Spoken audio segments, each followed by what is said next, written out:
Y'all, Ann has been sick this weekend. I've tried to clean up 3 throw-up messes. I'm a mere shell of a man standing before you this morning. Last week, we talked about fear. We talked about how fear really is the primary motivation for most of our behaviors. We talked about the fact that really, if you boil it down, the primary reason that we struggle with most of the things we struggle with at the very root, at the very core, is fear. Until we come to a place where we begin to choose to live out of a belief that we have not yet learned by experience, is what we said. We start living out of a belief that we haven't learned in our earthly experience yet, and we called that what? We call that walking by faith. Because walking by fear is simply just walking out what we've learned by practical experience in life, right? We talked about the fact that the world is never going to teach you that you are loved, that you are chosen, that you are valuable, that you are accepted, that you are all these kind of things. The world is not your practical, your tangible experience in life is never going to teach you these things. These things have to be something that you choose to believe in by faith, that you will then on the backside begin to experience the reality of. They're never going to be something you experience on the front end. This week, naturally, as soon as I preach on something, this week I had an experience with one of my chief fears, which is disapproval. Rejection comes in many forms, and one form of rejection that I fear the most is disapproval. Let me let you guys in on how much I fear disapproval. I'm pretty honest. Y'all know I share a lot with you guys. When you guys brag on me, when you guys tell me what a great job I did, which I'm not saying not to do that. I'm not saying that's a bad thing. But when you guys do that, when you guys text me and tell me what a great sermon I preached, how proud you are of me as a pastor, how good the worship was, once that gets filtered through the lens of my fear, what I hear is, y'all listen to this, what I hear is, you have to replicate what you did today. Or we are going to be disappointed. That's what I hear. I hear you have to replicate this success, which here's what's interesting. I end up living in today, trying to outrun the shadow of what God did yesterday. Because it was Him that anointed the worship. It was Him that anointed the message or whatever. But I end up trying to, in my own strength, try to measure up today to what you bragged on me for, let me rephrase this, for what you bragged on God for doing last week. And so I'm stressed out. And this is how behaviors work, right? The behavior's built on something that's built on something that's built on something, right? In recovery, we understand this. That's why we are the way we are. So naturally, unsurprisingly, last week the sermon went pretty well. Unsurprisingly, I had a really hard time writing a sermon this week. As I would sit down to write, the only thing I could hear was, you have to write a good sermon, you have to write a good sermon. They liked it last week, you need to measure up to last week. It didn't help that my in-laws were going to be in this Sunday, so I had the added pressure. And I got super angry sitting there trying to write the sermon. I got very, very upset and angry. Why? Fear, right? Fear. Fear of failure leading to disappointment and disapproval. Right? And so I got really frustrated and angry. And then I had to stop and go, okay, let's just listen to the message you preached last week. Let's work through this. You guys see how broken I am as the pastor up here, singing the worship and preaching right? We've got to all get to a place where we quit pretending, guys, like we are something that we're not and that it is something that it isn't. Right. And we've got to get to a place where we start being more honest with first ourselves and then with one another about what it really is, what we're really struggling with, what we're really dealing with, what we're really afraid of. Can I tell you something? It's empowering to stand up here and tell you guys that. Because now you guys know a little bit of what I'm dealing with. Not that, and that's not like, oh, we're never going to tell David he did a good job. But you understand, and so you know what? That whole dynamic loses a little bit of its power because I've let you in on it. So now it's like, you see me up here trying to perform to gain approval, you're going to be like, hold on now, Pastor. I see you doing that thing you told us about, right? we've got to start asking a really important question that we're going to be talking about today. I have a confession to make, which I guess I already just made a confession, but I have another confession to make. Not a great confession for a pastor to make. A bunch of people are squinching their butts right now. I don't pray. I'm not saying that's a good thing. I'm not encouraging that you shouldn't. I'm saying I don't pray. I mean, I talk to God about what I'm dealing with, but I'm really bad about praying, guys. Let me just come out of the closet here and be really honest with you. 5 times out of 10 that I say to you, oh, I'm really sorry you're going through that. I'll be praying for you this week. You're probably not getting prayed for. I know that's horrible. It's horrible, right? We know not to call you for prayer. Isn't that awful?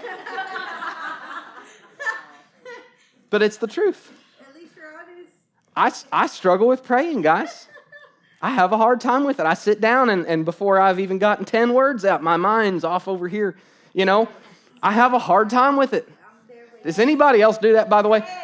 You guys can laugh and judge, but I know every person in this building has said they were going to pray for somebody that they didn't pray for. I know it. I know I'm not alone. I'm just willing to be honest about it. I've noticed something. So I'm saying this, I'm giving you this confession. I struggle to pray like I know I should. But as I was thinking about this, I noticed something else. I struggle doing everything that I use using the word I should. Everything in my life that I should do, I struggle with it, right? Has anybody else noticed that? I should go to church. Can I tell you something? If your mentality is, oh, honey, man, we should go to church more. We got to do better. Can I tell you something? You'll be saying that in 10 years from now. Okay? I should pray more. I should try harder. Starting to hit home here. I should go to bed earlier. I should get up earlier. I've been saying that one for a while. But you know what I do? I say that, but then you know what I do? I let the next episode play. Right? Just one more. It says, are you still there? And I'm like, right here. I should eat healthier. My personal favorite, I should start working out. What is that? Now, would you guys like to know the last time? Wait a minute. Don't answer that question. I walked right into that one. The last time I went into a gym, I was like probably not even in college yet. Which some of y'all look at me and go, so what, like 2 weeks ago? You know, I get it. Guys, I've just made peace with that one. I'm never going to go to a gym. It's just not going to happen. I'm not going to do it. Everything that I approach using the word should, I generally do the exact opposite of. I think that word should really says a lot about the heart behind our approach to certain things, right? The way that we're approaching certain things. And oh my goodness, the church, God help them. The church has so many wonderful, wonderful, creative ways for you to recommit to your shoulds, right? So many programs, so many groups you can join, so many New Year's prayer, K-Love prayer challenges you could pick up to recommit to we should be doing better, you know? I've heard a lot of sermons preached on doing better, but this is not going to be one of them because I haven't found it being effective. So what should we do? That's what we're going to get into today. What should we do? I want to start out by sharing with you guys what I thought of this week as being the most powerful symbol probably in the world. The most powerful symbol in the world. Now, a lot of you guys think I'm about to throw a cross up on the screen, but I'm not. You poor church people, man. You've just been... No, I'm not. The most powerful symbol in the world. A lot of y'all didn't see that coming. What happens when you go to a therapist? Like, comedically, what happens? How does that make you feel? I knew it wasn't going to take long. How does that make you feel? No, I know. Yeah, you've had lots of experience with them, haven't you? Yeah. How does that make you feel? Why do you think that is? When did this start? What taught you that? Right? They ask all these questions. I don't know if you've ever noticed this before, but if you read the Bible, God does the same thing. I mean, certainly God makes plenty of statements in the Bible, but if you read throughout the Bible, if you just focus on it and start to notice it, it's like when you buy a new car, you suddenly see it everywhere. If you start thinking about this and looking, God is constantly asking seemingly obvious questions all throughout the Bible. I just literally, I'll tell you exactly what I did. I Googled God asking questions in the Bible, and poof, here we go. Adam and Eve, let's start out at the very start. God, they're hiding in the garden. God says, where are you? Where are you? What else did he say? He said, who told you that you were naked? Right? Hagar in the Old Testament, Sarai's maid. You guys can go read about that one. I'm not filling you in. God says, I brought this one in because I like this question. He said, where have you come from and where are you going? Jacob, he says, what is your name? Ezekiel's vision from last week. He said, well, what did he say? He said, son of man, can these dry bones live? Y'all remember that from last week? Can these dry bones live? Jeremiah from the week before, he said, who told you you were too young? The disciples, he said, who do you say I am? He's always asking these questions, and let me hit you with this. Does he need the answer? No. God doesn't need the answer. He already knows the answer to the question, where are you hiding? He knows where you came from, and he knows where you're going. And here's the clincher. He knows where you actually came from, and he knows where you're actually going. You think you know where you came from and where you're going. But he knows where you, and that's why he's asking the question, see? He's asking the question for their benefit, not his. Just like the counselor is asking you these questions for your benefit, because it's good for you to dig into thinking, where did I learn that? Why do I feel that? How does that make me feel? They don't need to know, right? What do they need to know for? You need to know. And one of the best questions, one of the best ways to arrive at truth is to begin to question. That's what the question mark stands for. It represents the pursuit of truth and understanding, right? That's why I think it's the most powerful symbol in the world. Let's go a little deeper here. I want to bring up, we're going to talk about Newton's third law of motion. Now, I promise you there is not another church in the United States of America that is preaching on Newton's third law of motion this morning. And you'll probably never hear it preached on again. Newton's third law of motion states that for every action, my grandpa loved this thing, he would always tell me this. For every action, there is an equal and opposite reaction. Now, I dropped out of college, so I'm probably not the best person to be teaching you a physics lesson, but I did take physics. And to break this down in a physical sense of what it's saying is when you shoot a gun and it projects the bullet out of the barrel, there's a kick, right? That's what Newton's third law of motion is saying. It's saying the force that the gunpowder is exerting, the pressure, all of that, the force that you essentially, by holding the gun, are forcing on the object is forcing back against you, and that is why you feel the kick and the percussion when the gun is fired. But we're not here to do a physics lesson. What we're here to talk about is us and our hearts. So there's another thing here that's very important that is a law that the universe runs on, which is this. For every reaction, there is a responsible action. For everything in place out there, for every forest that's growing out there, there is a responsible action. There was a squirrel somewhere that took a nut, hit it, forgot it, and it grew a tree, right? There is a source, there is a reason, there is something behind everything out there, right? For every reaction that you see, there's a responsible action. Now think about that when it comes to us, our emotions, our choices. For every reaction, for everything about you, negative or positive, for everything about you, for every emotion you have, for every behavior you struggle with, it doesn't matter. There's a responsible action. That belief, that behavior, that mindset, that struggle, whatever it is, it can be traced to a beginning, to a point on the map where it started, what it came from. But and this is why this question mark is so important, because we wander around wondering why everything is the way it is, assuming that that's just how things are, that's just how I am, that's just how people are, that's just, whatever. And never questioning Never asking that all-important question, why? Where is this coming from? When did I learn this? Why do I do this?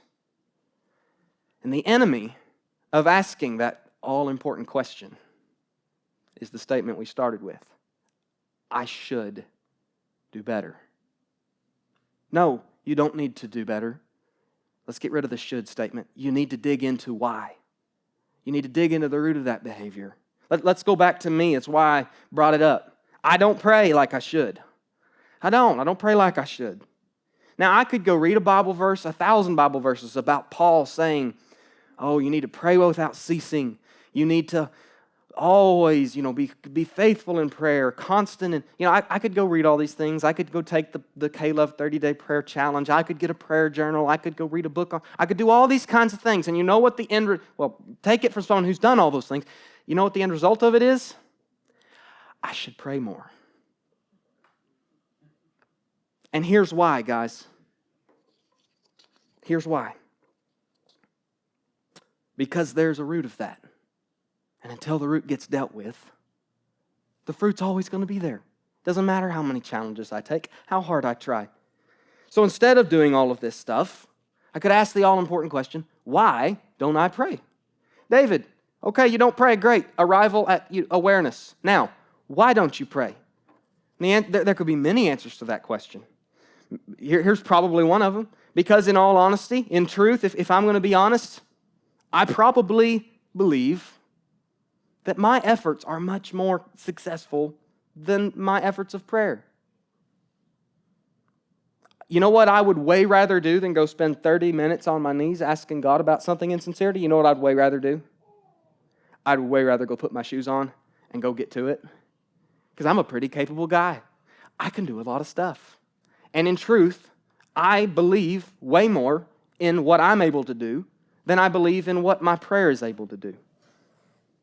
Do you think I'm ever going to outrun that core belief, if that is my core belief? No. Why? Because I don't believe that's more effective. So guess what? That's where I need to work, is by being honest and addressing my true beliefs. Maybe the answer is because, in all honesty, I don't think God cares that much. I don't really think He's listening. He never responds, right? If that's my core belief, am I going to outrun it by taking the K-Love 30-day prayer challenge? No, I'm not. Because I have a fundamental belief. Remember last week talking about fundamental fears. I have a fundamental belief about God that drives my behavior. If my belief isn't, and again, I have this one too. If my belief is, well, I'm pretty sure He's going to do what He wants anyway. He always does. If that's my belief, if that's my core belief, my core heart, am I going to outrun that with effort? No, I'm not. Those are the things that have to get addressed. Those are the things that I need to sit on a counseling stool and have them ask me, how does that make you feel? Why do you think that about God? What has caused you to think that? What events in your life took place that brought you to that belief about God or about yourself? That's where I need to be working. You know why? Because when I change that, these efforts will become fruitful, where they're now fruitless. Y'all listen to me here. Trying to overpower your true beliefs with carnal effort is a losing fight. But let me say this another way. And everything on my sermon notes are 13-point font, and this one's like 22, because this is super important. Please hear me on this. Your will never, ever, ever trump your beliefs. This is why we're ineffective. Because, let me say this, as a poster child of it, somebody who's been around it all my life, the church does not understand this. Probably, I don't know, obviously I'm pulling something out of my back pocket, but I bet you 8 in 10 churches do not understand this. We believe that our willpower can trump our beliefs. Hence, we have sermon after sermon and thing after thing out there of different, again, creative ways that we can try harder, do better, maybe be more creative in the way that we're trying harder so that we can be more successful, but we're trying to trump our beliefs. People are all out there in church. Churches are just full of people with beliefs that life has taught them, that the enemy's planted in their life, that are false. And they're trying to outrun those beliefs by trying hard enough, wanting something different enough. But they're not digging into what we're talking about today. They're not asking the question. You know, unintentionally, we've been in a sort of series. I didn't know we were in a series, but we've been in a series this whole time. 3 weeks ago, what did we talk about? 3 weeks ago, I asked you about what your voice says to you. What does your inner voice speak to you? What lies does it speak over your life? And then last week, I asked you, what are you truly afraid of? You need to be asking yourself this. Remember what I said. What are you afraid of? What am I afraid of? Are y'all seeing a key thing that's happening here? We keep dealing with the question mark. What does my voice say to me? What am I afraid of? What are my core fundamental fears? And this week, we're kind of wrapping this series up with this umbrella lesson, or maybe not. I don't know. The series might just continue, and I don't even know we're doing it. I have no idea. Y'all can see, I'm not in charge of this whole thing. We're asking, what do you truly believe? Are you digging? Are you seeking? Are you asking? Or are you just going through life like most people do? Just sort of taking the knocks you take and trying to do the best you can, and then, trying to bolster it up with some, I'm going to go to church and I'm going to listen to K-Love, and I really sound like I'm preaching against K-Love today. I'm really not. Because that's what we do, right? That's what I've spent most of my life doing. I look at so many things about who I am, about what I struggle with, about the way I respond to the things, and I see them as static. I see them as set in stone. I see them as just part of what life has made me. I don't see them as something that can be changed, when in fact, the entire point of the gospel is that they can be changed through the work of the Holy Spirit. My challenge to us today is that we become a people of faith that begin to choose to live out of Satan's lies no longer, that stop being duped by the lies that Satan has, the agents that he has deep inside that we don't even realize are false agents, that we don't even realize are lies. Paul says we're not unaware of his schemes. Paul says, I'm asking my questions. I'm not unaware of his schemes. I know what he's trying to pull on me. We're going to become a people that live like that, who ask this question, why? I want to look at John chapter 14, the only poor little lonely Bible verse that made it into the sermon today. Jesus, leaving the earth, is telling his disciples that he's going to send them the Holy Spirit. There's a lot of conjecture about the Holy Spirit, and I'm not really wanting to get into all that. But we see one thing clearly here. He says, I will ask the Father, and he will give you another advocate who will never leave you. He is the Holy Spirit who leads into all truth. The world cannot receive him because it isn't looking for him and doesn't recognize him. What does this verse say the Holy Spirit's role is? Overall, the Holy Spirit's role is to lead us into truth. What am I describing today? What does the question mark stand for? The pursuit of truth. The pursuit of what's the thing behind the thing. That's the Holy Spirit's role, guys. That's what he's sent for, is to help us to ask that question and arrive at the right conclusions and recognize the thing behind the thing that drives the people that we are. What does it say about why the world can't receive him? Because they're not asking the question. They're not looking. They're not utilizing the Holy Spirit in the one role that he was overall sent to perform. Listen, he's not going to hold you down and force it on you. You've got to be asking the questions, and then he is meant to help you in that process, to empower that process. But if you're not somebody that understands that your will never trump your beliefs, if you're not someone who understands all of this stuff, then you're not asking the questions. And so you're not experiencing what he came to do. So, as we close this series, and as I close this message, my challenge to you is, are you looking? Are you asking?